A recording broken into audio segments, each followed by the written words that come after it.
फेतो maternal haemorrhage, नाम से ही क्या लग रहा है, देखिए माँ और बच्चे के बीच में जो ब्लड का सर्कुलेशन होता है ना, उसी को कहते हैं फेतो मैटरनल हेमरेज। इसमें फीटस का ब्लड मेनली जो मदर हैं उनके सर्कुलेशन में एंट्री करता है ड्यूरिंग डिलीवरी या बिफोर डिलीवरी। ये जो ब्लड है वो बहुत ज़्यादा मात्रा में नहीं होता, नॉर्मल मात्रा में होता है। ठीक है, तो ये दो तरह का फीटल मैटरनल हेमरेज होता है। एक तो नॉर्मल, जितना होना चाहिए उतना एंट्री करना, और दूसरा एबनॉर्मल। सबसे पहले नॉर्मल की बात करते हैं। तो नॉर्मल में कितना फीटल मैटरनल हेमरेज होगा, तो less than 1 ml of fetal blood enter करता है मैटरनल सर्कुलेशन में। नॉर्मल में कितना ब्लड इंटर करता है, लेस देन 1 ml। जो फीटस का ब्लड है वो 1 ml से कम मदर के सर्कुलेशन में एंट्री करता है। ये 96% नॉर्मल डिलीवरी में देखा गया है। अब तो कॉज क्या है, क्यों ये फीटो मैटरनल हेमरेज देखा जाता है, तो मेनली स्टिमुलेट करता है antibody production to the foetal RBC. जैसे कि एग्जांपल है rhesus disease of the newborn. What cause the foeto maternal haemorrhage, foeto maternal haemorrhage का कॉज क्या है, ये स्टिमुलेट करता है antibody production to the foetal RBC. Example में rhesus disease of the newborn. अब आते हैं, पढ़ते हैं एबनॉर्मल फीटल मैटरनल हेमरेज के बारे में। इसका कारण क्या है, सबसे पहले जो सर्कुलेशन में जितना ब्लड जाना चाहिए उससे ज़्यादा जा रहा है। क्यों, ट्रॉमा के कारण, प्लासेंटा एब्रप्शन के कारण। ठीक है, एंट्री क्या हो गया, एक्सेस हो गया, जिसके कारण क्या हो सकता है, फीटस बीमार हो सकता है या मर सकता है। तो feto maternal haemorrhage one of the cause होता है इंट्रा यूट्राइन डेथ का। ठीक है, क्योंकि ज़्यादा ब्लड लॉस हो जाएगा ना। अब ऐसा अगर माँ और ब्लड बेबी दोनों का ब्लड अगर मिक्स हो जाए तो क्या हो सकता है, if mother and fetus blood mixed it could be deadly. ये माँ और बच्चा दोनों के लिए हानि है। ये नहीं कि सिर्फ माँ के लिए हानि है या बच्चा के लिए हानि है, दोनों के लिए हानि है। अगर मदर और फीटस का ब्लड टाइप क्या हो जाए, अलग अलग हो जाए। ठीक है, कभी कभी क्या हो सकता है, वो दोनों मर भी सकते हैं। कौन से रिएक्शन ऑब्टेन होता है, मेनली मैटरनल सीरम को टेस्ट करके और इन्फेंट कोद सेल को।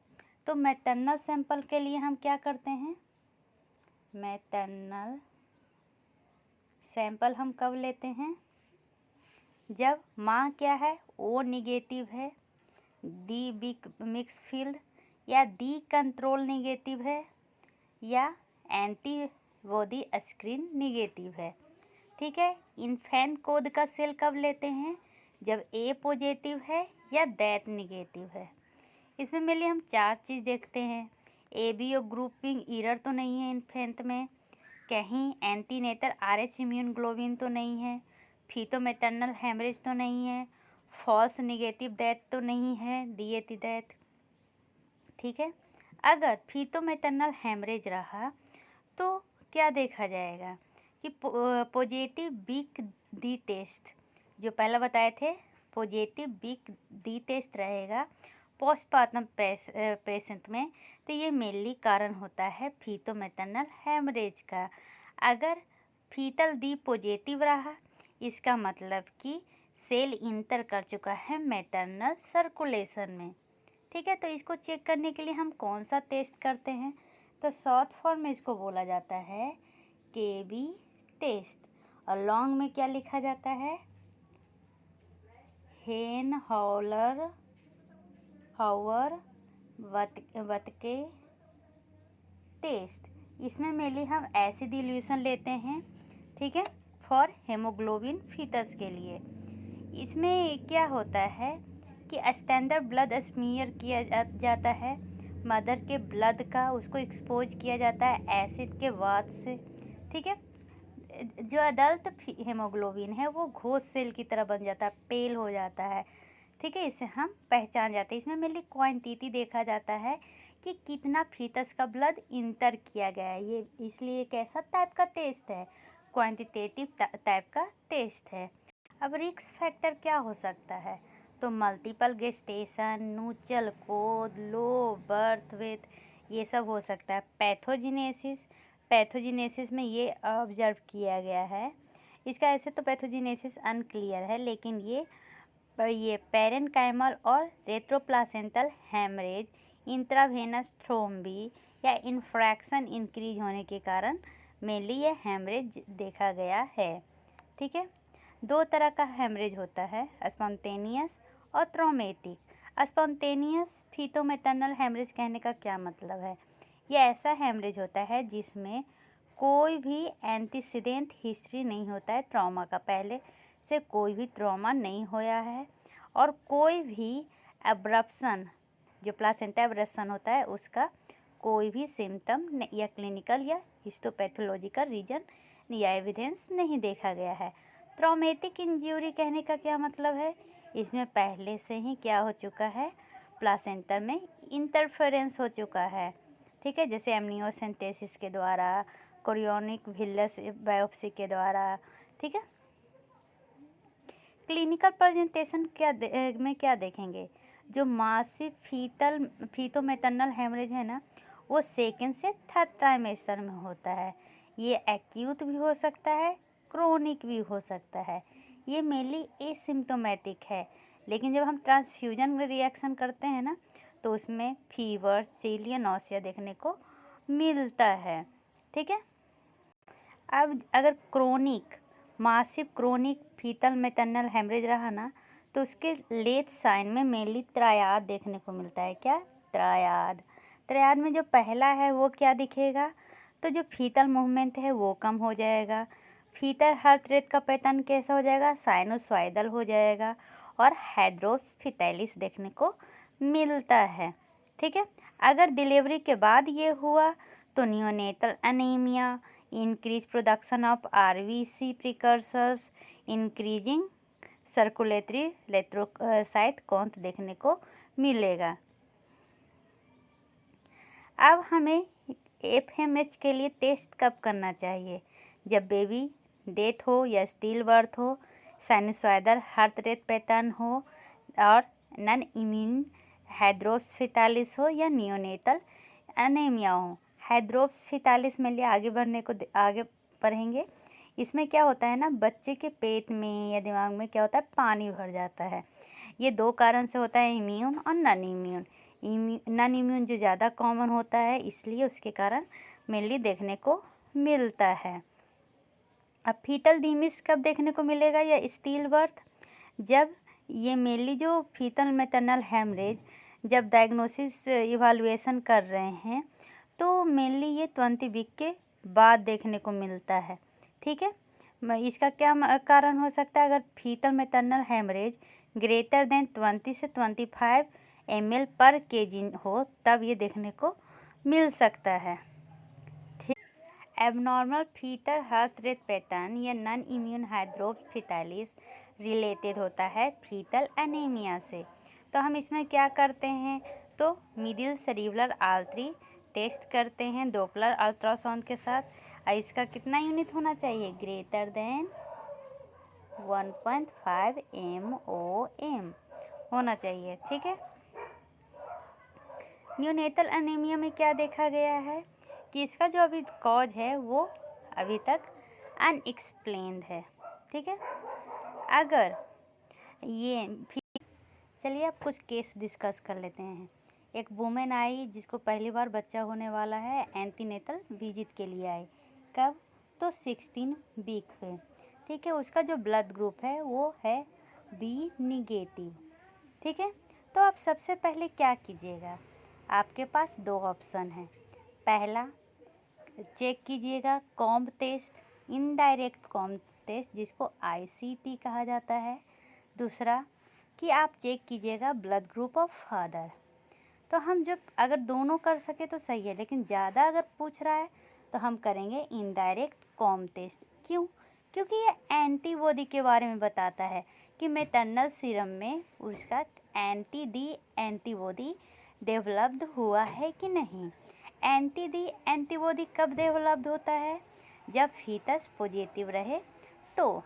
ठीक है, मान लीजिए कि आईसीटी क्या हो गया, निगेटिव हो गया, तो मदर अभी तक सेंसिटाइज नहीं हुए हैं।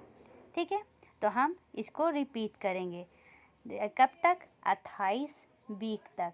28 वीक में करने के बाद भी निगेटिव हुआ तो हम उसको सीधा सीधी क्या दे देते हैं, एंटी-डी 300 माइक्रोग्राम इंट्रामस्कुलरी दे देते हैं इंजेक्शन के थ्रू। क्योंकि 28 वीक के बाद ये माना जाता है कि वो अपने आप सेंसिटाइज हो जाता है और अप्रोप्रिएट होता है, लेकिन फर्स्ट सेकंड वीक में इसके चांसेस 0.1 के बराबर होते हैं, लेकिन 28 वीक के बाद बढ़ जाता है। तो अगर कोई बोलेगा कि एंटी-डी कब देना चाहिए, फर्स्ट ट्राइमेस्टर, सेकंड ट्राइमेस्टर या थर्ड ट्राइमेस्टर, तो बेस्ट आंसर है थर्ड ट्राइमेस्टर। और लेकिन उसमें एक और ऐड हो जाए, इंट्रापार्टम, तो सबसे ज़्यादा कौन सा अच्छा रहेगा, इंट्रापार्टम, और नहीं तो फिर थर्ड ट्राइमेस्टर। ठीक है, अब क्या हो गया, आईसीटी निगेटिव हो गया।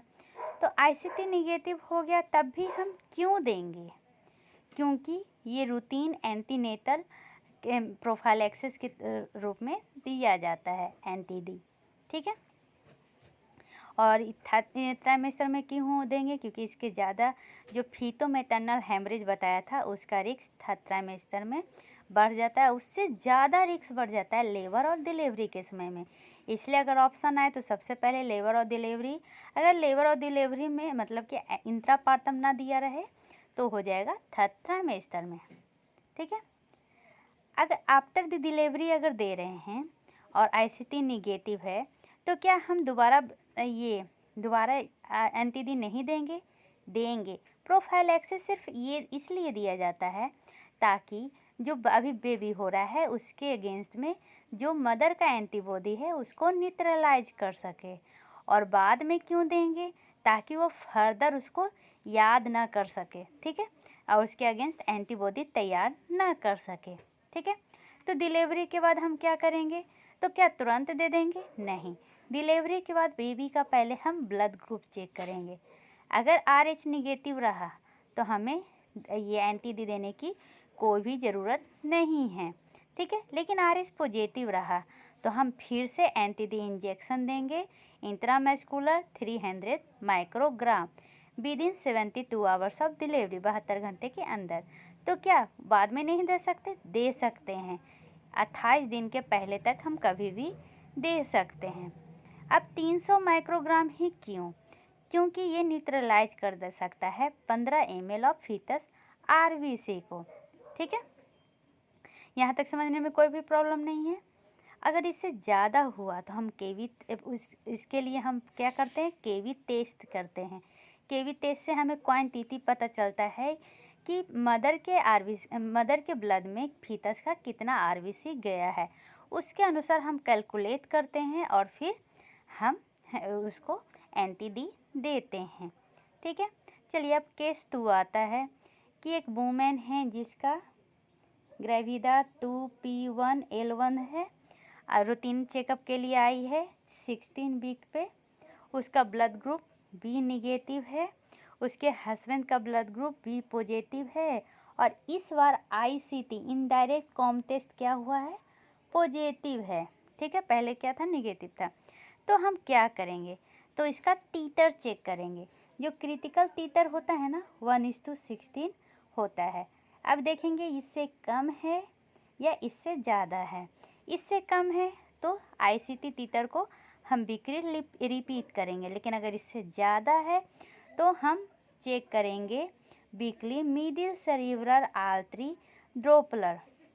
ठीक है, पीक सिस्टोलिक वेलोसिटी, अगर वेलोसिटी ज़्यादा रहा इसका मतलब कि फीटल को अनीमिया है।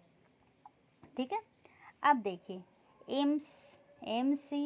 MCAPSV ग्रेटर देन 1.5 MOM रहा। अब MOM क्या होता है, मल्टीपल ऑफ मीडियम। तो क्या करेंगे, तो हम उसको देखेंगे कि उसका 28 वीक हुआ है कि नहीं हुआ है। तो तो हम उसको करेंगे कॉर्डोसिंथेसिस। अब कॉर्डोसिंथेसिस क्या होता है? Percutaneous umbilical cord sampling. ठीक है।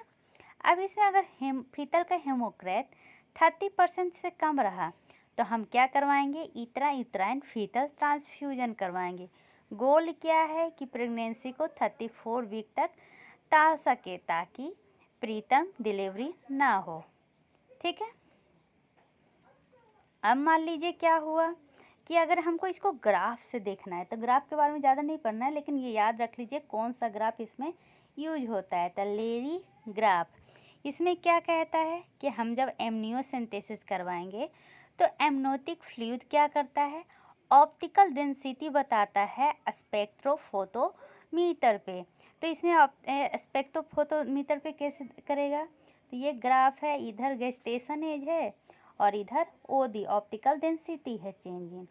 तो ये 3 में डिवाइड होता है, नीचे लो, मिडिल या इंटरमीडिएट और ऊपर हायर। अगर हायर है तो हम करवाएंगे इंट्रा यूट्राइन ट्रांसफ्यूजन, लो में कम, मिडिल में उससे ज़्यादा, इस तरह से है। ठीक है। केस 3 में क्या है? एक पेशेंट आई है जिसका ग्रेविडा G3P2L1 है। ठीक है। एंटी चेकअप के लिए आई है 16 वीक पे। उसका ब्लड ग्रुप बी नेगेटिव है। इन हर लास्ट प्रेगनेंसी बेबी को क्या ऑलरेडी हो चुका है? मतलब बेबी ऑलरेडी RS पॉजिटिव है। ठीक है। और उसको जॉन्डिस होया हुआ है। ठीक है। उसको ICU में रखना पड़ा 15 दिन तक। तो इसके लिए हमें क्या करना पड़ेगा? तो इसके लिए हमें वीकली मॉनिटर करना पड़ेगा MCA PSP डॉपलर, क्योंकि यहाँ पर ICT टीटर टेस्ट करने की ज़रूरत नहीं है, क्योंकि ऑलरेडी फीटस क्या है? पॉजिटिव निकल चुका है, इसलिए प्रायर हो चुका है, तो ICT करने की ज़रूरत नहीं, क्योंकि माँ में ऑलरेडी एंटीडी डेवलप्ड हो चुका होगा। ठीक है। तो हम direct MCA PSP Doppler monitor करने लगेंगे 18 वीक से। अब एक और केस समझिए कि एक प्रीमी ग्रेविडा है, एंटीनेटल केयर के लिए आए 16 वीक पे, उसका ब्लड ग्रुप बी निगेटिव है, हस्बैंड का ब्लड ग्रुप O पॉजिटिव है। ठीक है।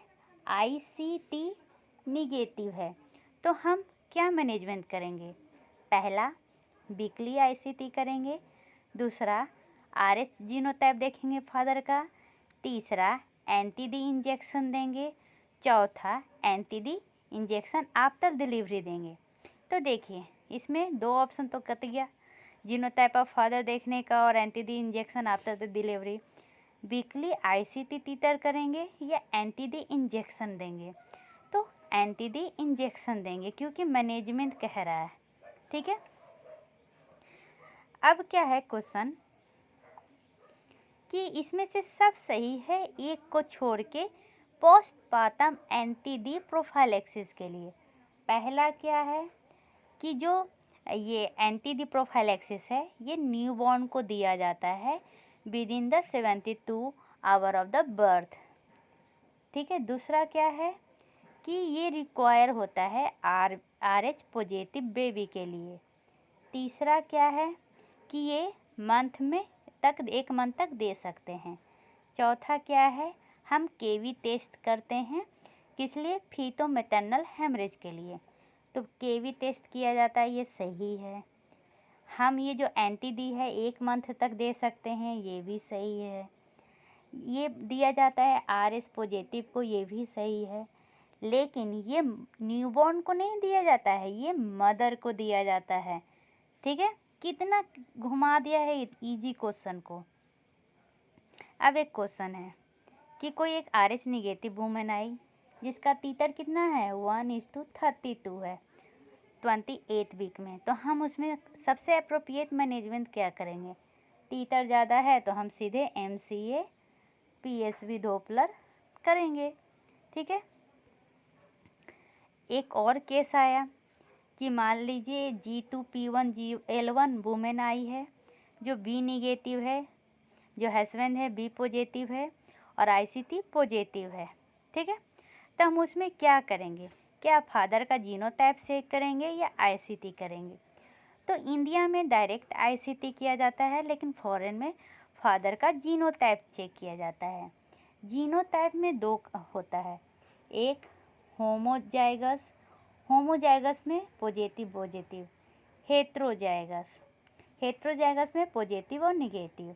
अगर होमोजाइगस रहेगा तब फीटस में 100% चांस है कि उसमें क्या होगा, तब पॉजिटिव होगा। लेकिन अगर ये पॉजिटिव निगेटिव रहा तो 25% चांस नहीं होता है बेबी में ट्रांसफ़र, मतलब वो RH निगेटिव भी हो सकता है 25%, तो चेक किया जाता है। लेकिन इंडिया में तो डायरेक्ट MCA ही दिया जाता है। MCA क्या है? फीटल डॉपलर है। अगर हमें KV टेस्ट से निकालना रहेगा फीटल का ब्लड वॉल्यूम, तो उसका फार्मूला दिया हुआ है maternal blood volume into maternal haematocrit into percentage foetal cell in KV divided by newborn haematocrit. ठीक है, ये फार्मूला से हम मेनली निकाल सकते हैं।